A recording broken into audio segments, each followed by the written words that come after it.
छोटा सा व्यापार करता हूँ।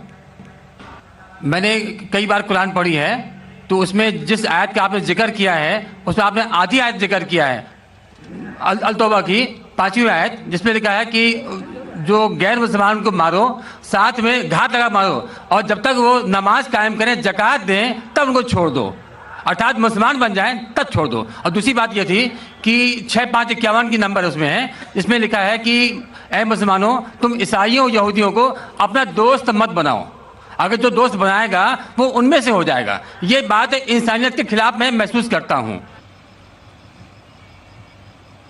भाई साहब ने सवाल किया कि मैंने जो आयत कोट की सूरह तौबा सूरह नंबर 9 आयत नंबर 5 की, वो आधी आयत कोट की, उसमें लिखा हुआ है कि उन्हें जब छोड़ दो जब वो नमाज कायम करे और ज़कात दे।